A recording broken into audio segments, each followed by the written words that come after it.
Welcome to Sweet Life Beat Life. We hope this video helps. In this video, I will explain how to study math. First, focus on truly understanding the underlying concepts rather than just memorizing formulas.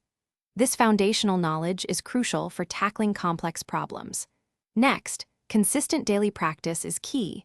Work through a diverse range of problems to solidify your skills. Finally, always take time to review your errors thoroughly, as this is where significant learning and improvement happen. Embrace these habits for better math success. To truly master math, engage in active learning. Always attempt to solve problems independently before checking any solutions. This builds critical thinking. A powerful technique is to explain concepts aloud to a friend or even to yourself, which reveals gaps in your understanding. Additionally, create flashcards for important formulas and definitions to aid in quick recall and regular review. These methods will deepen your comprehension significantly. Efficiently managing your study time is vital for math success.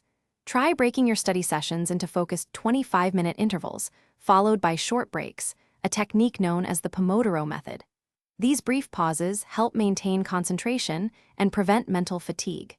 Make sure to prioritize your most challenging topics, dedicating specific, uninterrupted time to them.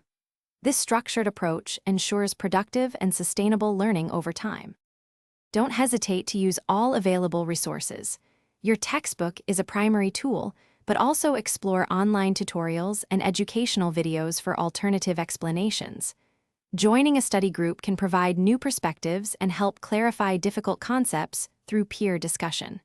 Remember, collaborative learning often makes complex topics more approachable. Also, for a practical tip, check the description for a link to some fantastic leak-proof containers and other great deals to help with your meal prep. Good luck with your studies. Thanks for watching. Consider subscribing if we helped you.